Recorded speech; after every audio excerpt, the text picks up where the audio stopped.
یہ ایک انسان کے اندر شیطانی وسوسہ ہے کہ انسان کہتا ہے کہ اللہ عز و جل میرے حال سے واقف نہیں۔ اللہ عز و جل تو فرماتا ہے کہ فَإِنِّي قریب، اے میرے بندے بے شک میں تمہارے قریب ہوں، تو جب مجھے پکارتا ہے تو میں تمہاری پکار کو سنتا ہوں۔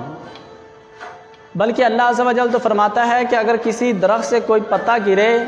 تو میں اس پتے کے حال سے واقف ہوں۔ تو یہ کیسے ہو سکتا ہے جو خدا ایک درخت کے پتے کے حال سے بھی واقف ہو، وہ اپنی بیسٹ کریشن جس کے بارے میں اللہ عز و جل نے فرمایا لَقَدْ خَلَقْنَا الْإِنسَانَ فِي أَحْسَنِ تَقْوِيمٍ، فرمایا کہ میں نے انسان کو ایک خوبصورت ڈھانچے میں پیدا کیا،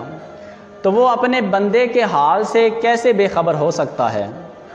وہ انسان کو جانتا ہے کہ میرا بندہ دکھ میں ہے، تکلیف میں ہے، پریشانی میں ہے، لیکن اللہ عز و جل فرماتا ہے کہ آئی ایم ویٹنگ، میں اپنے بندے کا انتظار کرتا ہوں کہ کب میرا بندہ میری طرف لوٹ کے آئے گا اور مجھے پکارے گا۔ اسی لیے گو ٹو اللہ کی طرف جائیں، اپنی فریادوں کو، اپنے دکھوں کو، تکالیفوں کو اس کی بارگاہ میں پیش کریں، اسے سنائیں، کیونکہ جو درد، جو باتیں، جو تکالیفیں، جو مصیبتیں آپ کی اللہ عز و جل سمجھ سکتا ہے وہ کوئی انسان نہیں سمجھ سکتا۔